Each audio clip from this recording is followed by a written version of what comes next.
Sidang hadirin sekalian, untuk itu kita berikan tepukan gemuruh kepada Yang Berhormat Mulia Tengku Razali Hamzah.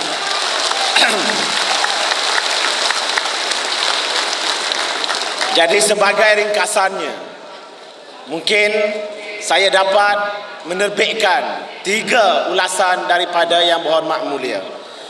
Pertama, mengikut perjanjian, iaitu Akta Kemajuan Petroleum 1974, tidak mesti dipercayai, disokong, digerak bahawa setiap negeri yang disahkan ada petroleum mesti dapat 5% royalti.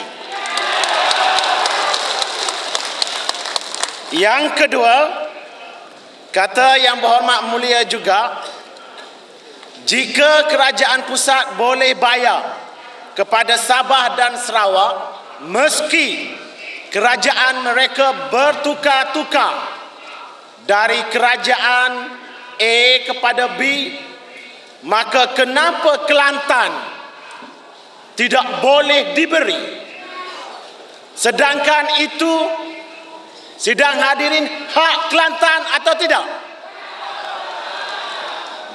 Dan yang ketiga, kata beliau, kemungkinan kita Kelantan ada 2 bilion. Maka dengan 2 bilion itu, mungkin esok Kelantan akan menjadi negeri paling maju di Semenanjung. Kerana itulah, di stadium ini kita berkumpul kerana kita ingin bersama-sama dengan Yang Berhormat Mulia dan pimpinan, bukan untuk miskin, tapi untuk kaya dan maju.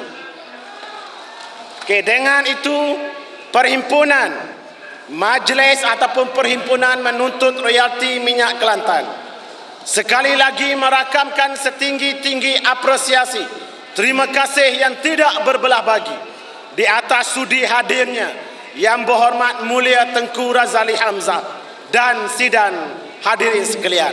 Sebagai mengakhiri majlis kita, dengan ini perhimpunan mempersilakan Yang Amat Berhormat Tuan Guru Datuk Ni Abdul Aziz Nikmat untuk menutup perhimpunan kita yang bersejarah ini dengan mengirimkan doa kehadap Allah Subhanahu wa taala agar perjuangan, cita-cita dan hasrat negeri Kelantan dimakbulkan.